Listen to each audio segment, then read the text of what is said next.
한미 양국이 7월 말 약속한 대미 투자 패키지의 구체적인 내용을 두고 이견을 좁히지 못한 가운데 김정관 산업통상자원부 장관 귀국 하루 만에 여한구 통상교섭본부장이 오늘 아침 미국으로 향했습니다.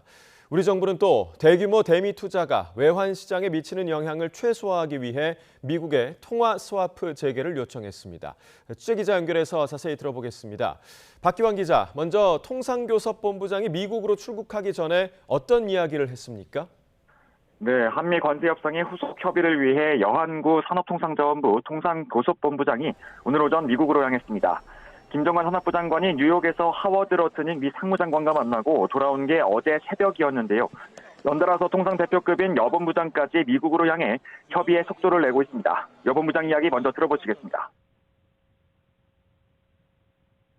김정관 장관님 귀국하신 지 얼마 안 됐는데 또 이렇게 긴장이 돼서 출국 결정하신 이유가 어떻게 되실까요? 그만큼 좀 급박하다는 얘기일까요? 급박하다기보다도 사실 우리 정부 입장에서는 전방위로 우리가 할 수 있는 최선은 다해야 되기 때문에 그렇게 이해해 주시면 되겠습니다.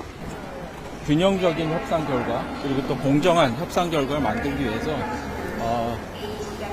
어떤 지난한 협상의 그 과정이다 그렇게 봐주시면 될 것 같습니다. 여 본부장은 또 미국의 상호관세가 다시 25%로 돌아갈 수 있느냐는 질문에 국익에 부합하는 결과를 만들기 위해 과정상 최선을 다해 노력하고 있다고 거듭 강조했습니다.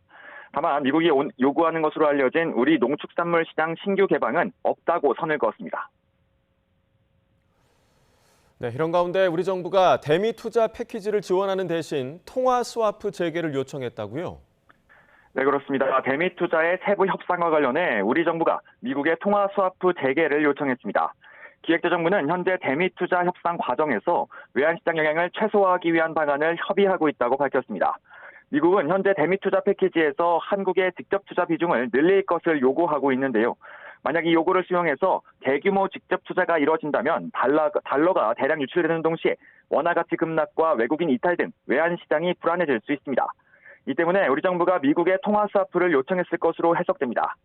통화 스와프는 유사시 자국 통화를 상대국에 맡기고 정해진 환율에 따라 상대국 통화를 빌려오는 계약으로 외환 시장의 안전판 역할을 합니다. 우리나라가 미국에 투자하기로 한 3,500억 달러는 4,100억 달러 정도인 우리 외환 보유액의 80%가 넘는 규모입니다. 또 우리나라가 1년에 외환시장에서 조달할 수 있는 달러는 300억 달러 정도에 불과합니다. 정부는 2021년 종료된 통화스와프 협정을 재개해 대미 투자에 따른 시장 불안에 대응할 수 있는 체계를 구축하겠다는 입장입니다. 지난 한미 정상회담에서 관세 협상 결과를 재확인했는데 후속 협의가 왜 늦어지고 있는 겁니까?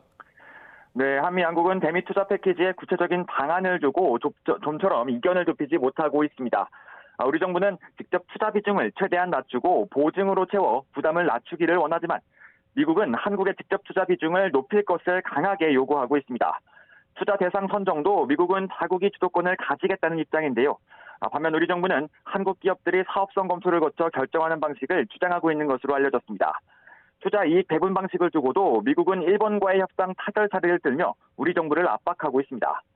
미국과 일본은 투자금 회수 전까지 수익은 절반으로 나누되 투자금을 회수한 이후에는 수익의 90%를 미국이 가져가는 방식으로 합의했습니다.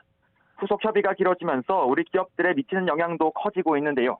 말씀드린 대로 일본이 미국과 대미 투자 방안을 먼저 합의하면서 일본 자동차에 대한 대미 품목 관세가 내일부터 15%로 내려갑니다. 반면 우리 자동차에 대한 관세 인하 시점은 후속 협의가 모두 마무리된 뒤에야 가능할 것으로 전망되고 있습니다. 이 때문에 미국 시장에서 일본 자동차와 경쟁해야 하는 한국 자동차의 경쟁력이 상대적으로 밀릴 수 있다는 우려가 커지고 있습니다.